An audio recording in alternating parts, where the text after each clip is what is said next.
And this is the NBC shortwave transmitter room from which programs are shortwaved overseas. Does this studio tour include a visit to a broadcast? Well, tonight we're going to take you in to see the Rudy Vallée rehearsal. Oh, he's on for Drene shampoo, isn't he? Yes, ma'am. This way, please. Rudy's got Ed Archie Gardner of Duffy's Tavern on the show with him this week. Say, that sounds pretty good. How much is this tour? Tonight it's 45 cents. But it's usually 40 cents, isn't it? Yeah, but Rudy gets the nickel.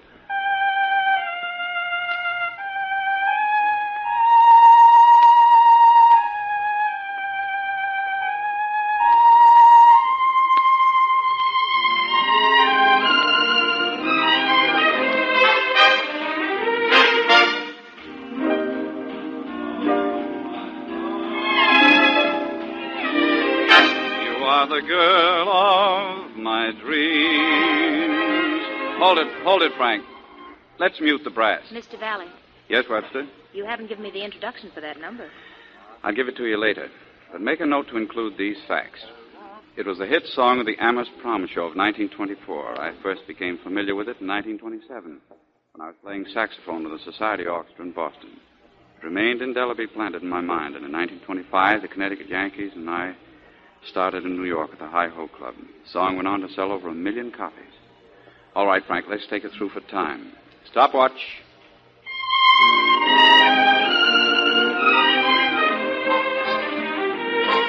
I love you, I love you, I love you. You are the girl of my dreams. I love you. I can't live without you. My life is empty, it seems.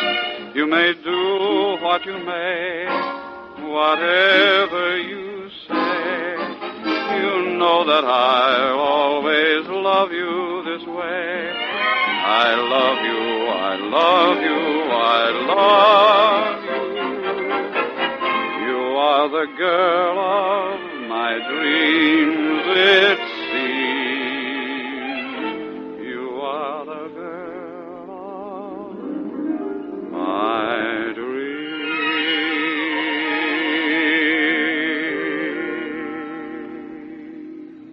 Mr. Vallée, Ed Archie Gardner is here. Good, send him in. All right, boys, you can break for a smoke now, but please, nobody leave the studio. Take it easy, boys. Well, how are you, Rudy? Hi, Archie. Hi, Archie. I want to tell you I had a most enjoyable time at the tavern last night. Well, we enjoyed having you, so it's dog eat dog. Well, I think you preside over a fine establishment, Archie. I was particularly intrigued by the free lunch. It was delectable. We noticed you certainly went after it, Rudy. I couldn't help wondering, with all that free food, how was the place able to make any money? Well, you see, the average fella comes in and occasionally purchases a small beer, if you see what I mean. Well, I suppose I do lean toward the thrifty side. Lean? Rudy, you are the Tower of Pisa with curls. Thrift is nothing of which to be ashamed. It is my heritage. I was born in New England, you know. Yeah, but you've been in California a long time now. Maybe. But last night it felt like a typical New England evening. Yeah, huh? Well, Rudy, it's like the old proverb says, money is the root of all evil. I guess you just can't get your roots out of New England, huh? A most astute observation, Archie, subtly skirting the periphery of your pragmatic philosophy. Yeah, huh? This guy's got words that Funk wouldn't even whisper to Wagnall. But leave us disperse with this idle bantam, Rudy. What I wanted to talk to you about is your radio show. You know, I heard the first one last week. Oh, tell me, what did you think of it? Well, Rudy, this might be a shock to you, but... Go ahead, say it. I liked it. Well, thank you, Archie. That's very gratifying. And what did you think of my singing? Well, Rudy, I've known you a long time, right? Right. We always been friends, right? Right. Leave us keep it that way, huh? In other words, to be frankly brutal, this is for your own good, of course. The present era has passed you by. Why don't you get wise, Rudy, and copy yourself after a certain guy that everybody is really nuts about today? And who do you mean? Well, I don't like to come right out and mention any names, but his initials happen to be Frank Sinatra. Frank who? Strnatra. Sinatra. Sinatra? What is that? What is Rudy? After automobiles and shipbuilding, that is our third largest industry. Oh, I was only kidding, Archie. I do know Frank Sinatra, and I think he sings very well. Well, then copy him. Let me look at you. What do you weigh? 170 pounds. Take off about 85 pounds. I won't be strong enough to stand up. Touche. Well, where do we start? Well, the first thing we got to do is get some dame and see if we can make her swoon, see? Now, let's see. Who could... I got it. Miss Duffy. I'll call her on the phone, get it done. We'll try it out on her. And in the meantime, kind of practice up, you know. Remember that. Hang on to the mic with both hands and wear the zoot suit, you know.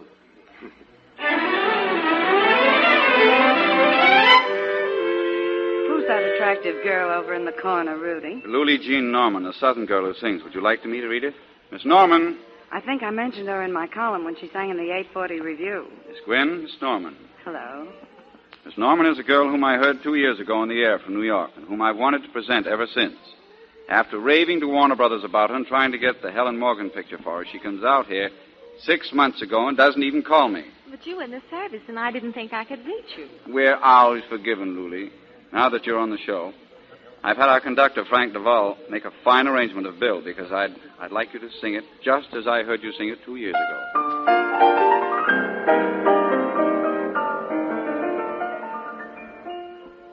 I used to dream that I would discover a perfect lover someday.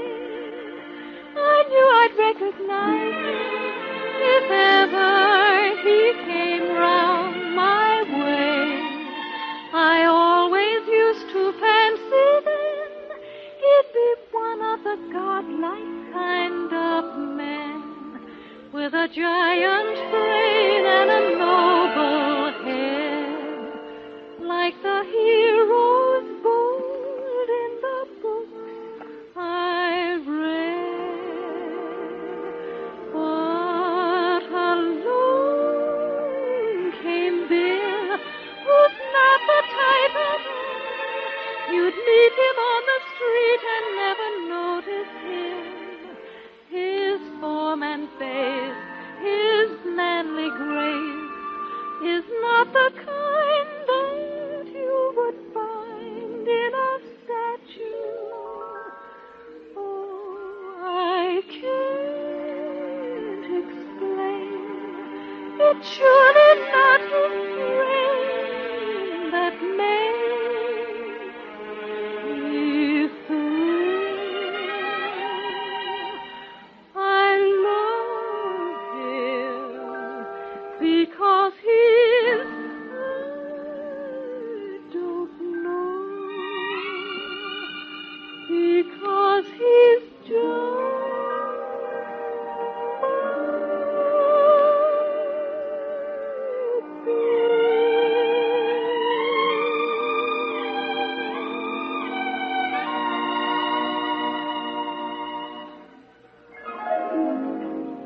And when I told them how beautiful you are, they didn't believe me.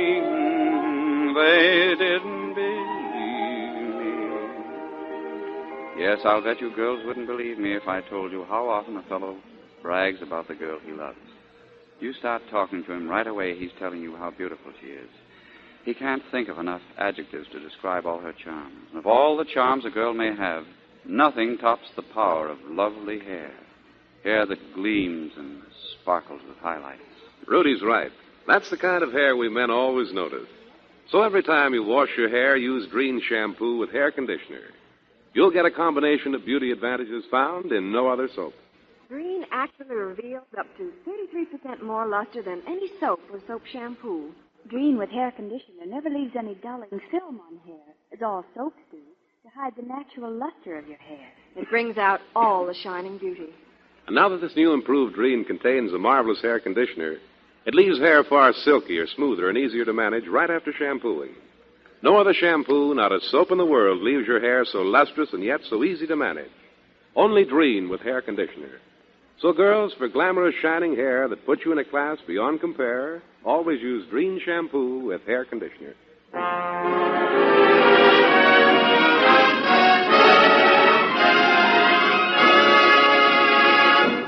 have you gotten the Hollywood items from Edith Gwynn? Not yet, Mr. Vallée. She's in your office now talking to Lulie Jean Norman. Lulie Jean must be thrilled. I suppose Edith is giving her the Hollywood lowdown.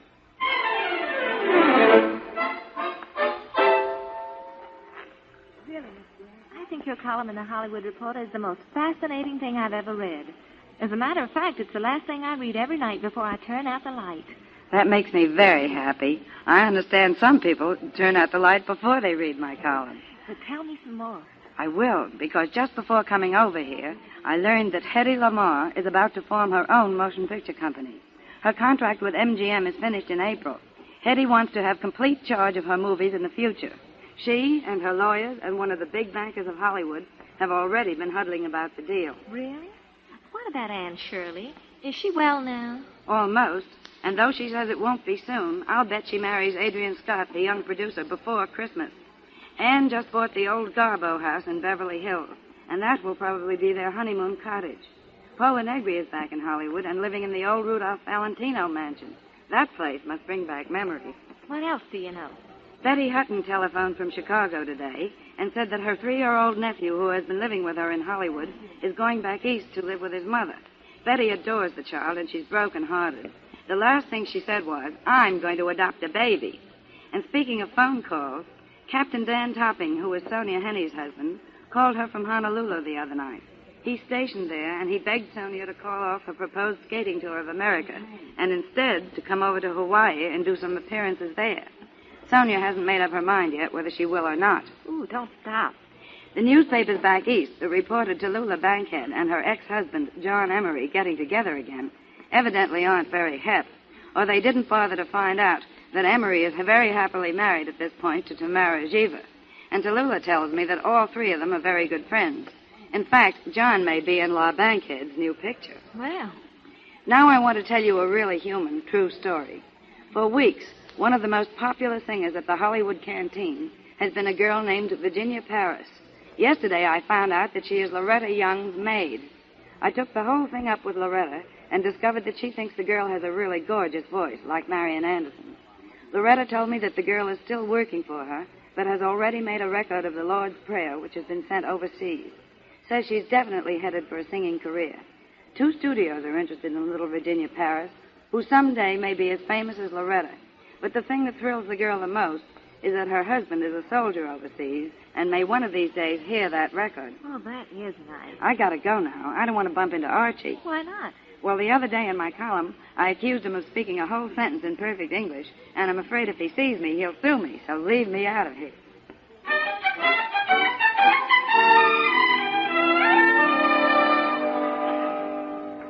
Mr. Vallée, Ralph Carney just called. He's on his way over to the studio. Fine, fine. Let me know just as soon as he gets here. And take this announcement from Les Paul and his trio, please. We'll be ready for you in just a moment, Les. Apparently, most of our listeners felt the same enthusiasm for this wizard of the electric guitar and his trio we felt when he first appeared on our first program last week. And a follow-up performance was positively mandatory. So since we believe that the customer is always right, here they are, Les Paul and his trio in Black Eyes.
Hold your watch. I haven't got 13.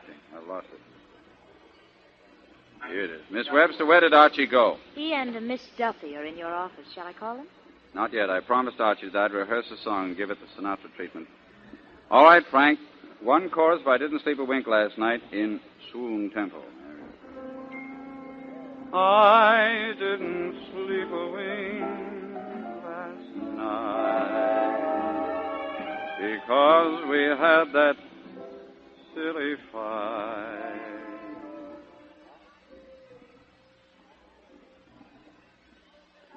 Hold it. Christ, don't look at them. When the thing finishes, take it. All right. Tell me to take it too. What? Music stops and you start talking. I'll take a cue from you. I'll take a cue from you. I have song.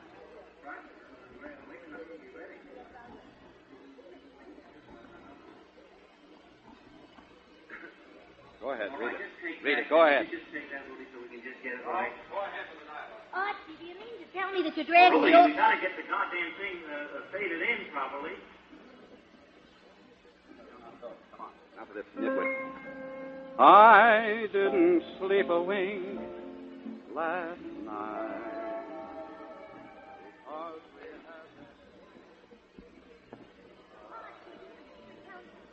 all the way down here just to hear Rudy Vallée sing. Now, calm down, Miss Duffy. Well, that's a dirty trick. Look, do you realize that Rudy Vallée has made $5 million with his singing? And that is for only singing through his nose? Holy cat. $2.5 million a nostril. I know that it'd make you sit up and take nourishment. Say, is he as rich as that? Is he? The man is as rich as Crocus. I was out to his place the other day. You should see it. 2 maids. A downstairs maid and an upstairs maid. Well, what's so wonderful about that? The guy lives in a bungalow. Oh, has he got a swimming pool? He has not got 1 swimming pool, but 3. 3 swimming pools? Yep, hot, cold, and Coca-Cola. The guy is a tycoon. Mr. Gardner. What? Charm to Miss Webster. Come on, Miss Duffy. Okay, Archie. Well, Archie, I think I'm ready for you. Good. Rudy, you remember Miss Duffy? How could I forget her? Well, what do you say if you sing a number and she, Yes, she looks like a likely guinea pig. Well, you got me down here in such a hurry, I didn't have time to put on my makeup. Miss Duffy, stop brooking insults. Now, leave us get on with the business at hand. I'm ready, Archie. Good. Now, remember, Miss Duffy, listen close now. All right, Frank, let's go. Hold it, Rudy. Hold it, Frank. What's the matter, Archie? Is there a glass of water handy? Now it is. If it works, we might need it. There's a whole pitcher of water over there. All right, Frank. I couldn't sleep a wink last night. Well, Miss Duffy, what do you think of that? Well, I think the guy ought to take Ovaltine. Maybe it's too soon. Go on, Rudy.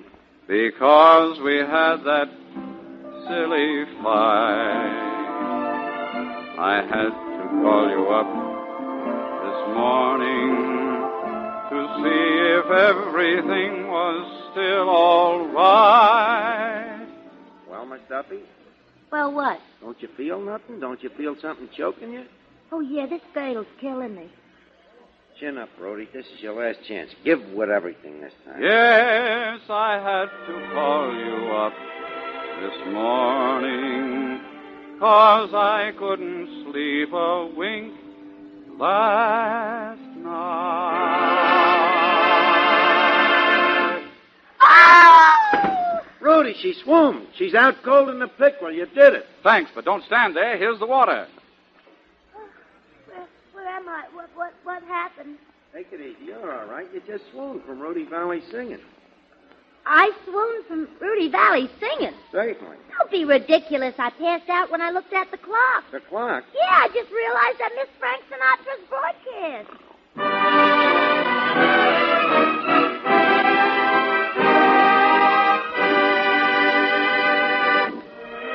Sinatra?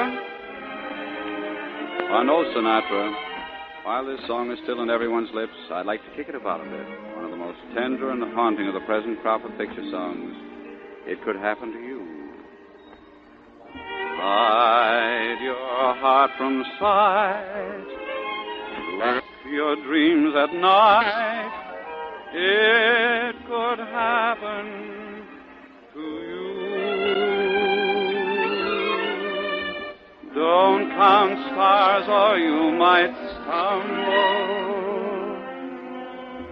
Someone drops a sigh, and down you tumble. Keep an eye on spring. Run when church bells ring. It could happen to you. All I did was wonder how your arms would be. And it happened.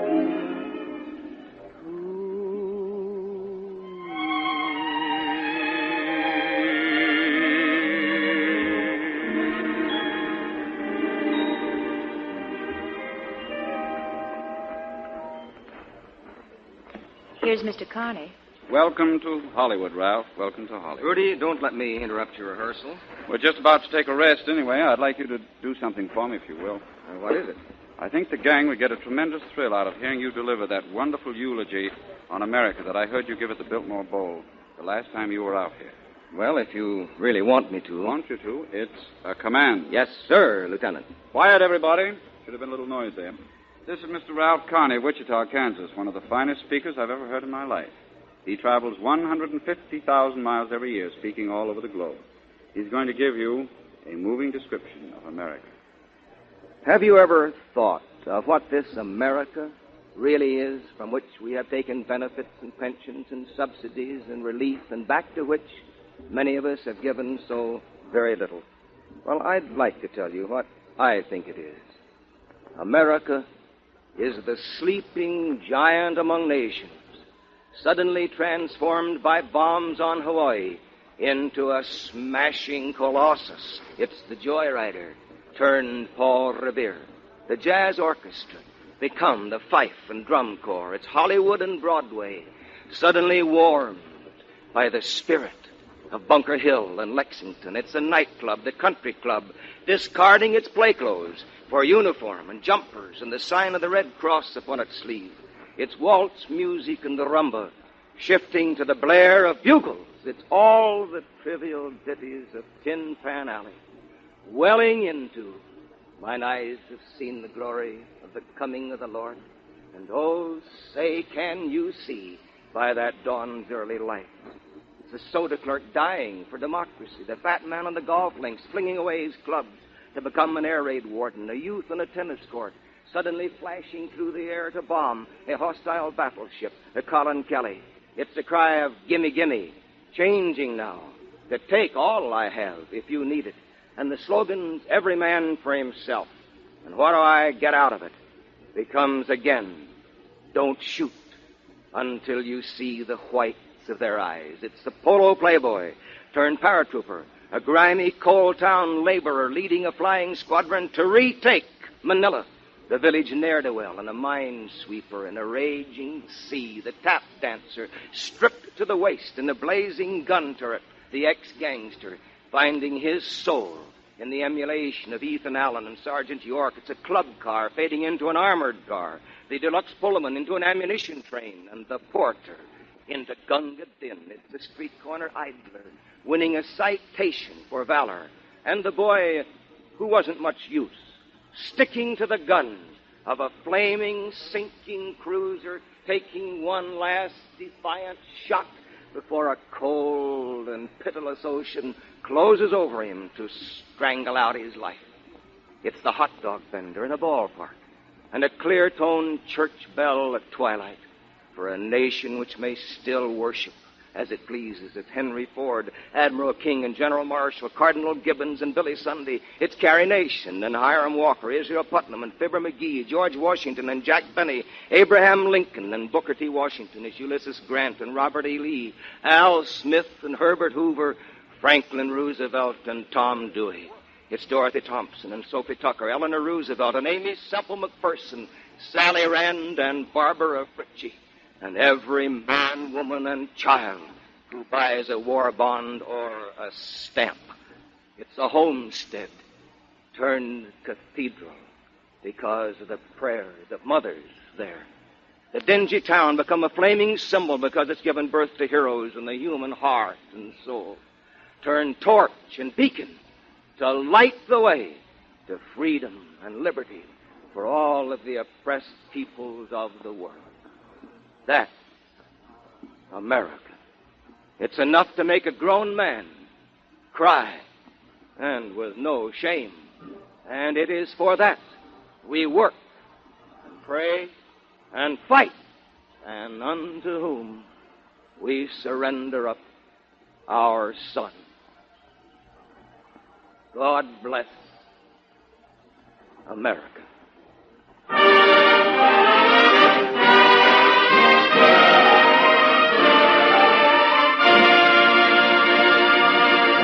Thank you, Ralph Carney.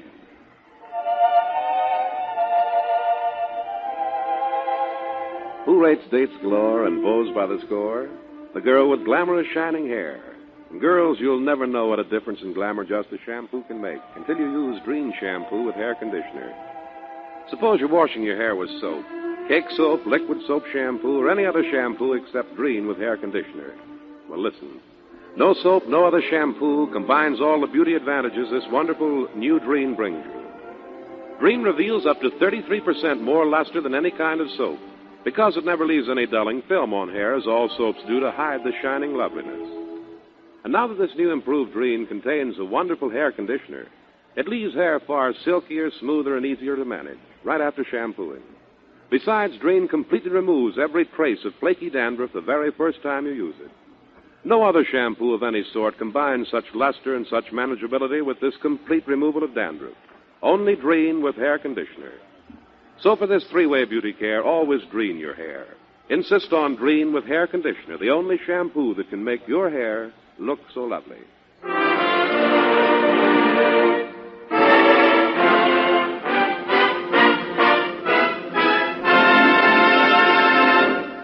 How long before we have to get out of the studio, Webster? In a couple of minutes. All right. Remind me to call Miss Katina Paxson to discuss the scene she's going to do For Whom the Bell Tolls on our show next week. Remind me also to check with Doodles Weaver on the bit he's going to do next week. And to thank H.I. Phillips and the Associated Newspapers for permitting us to use some of that fine writing on What is America. Okay, Frank, take the bumper.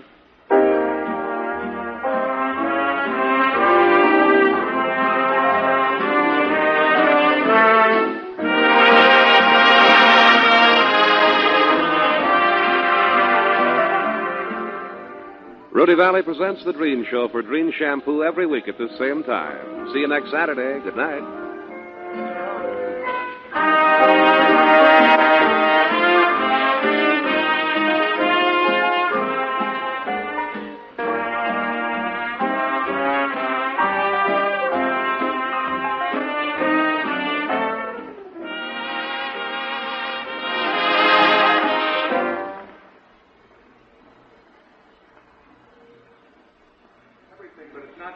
Okay, kid.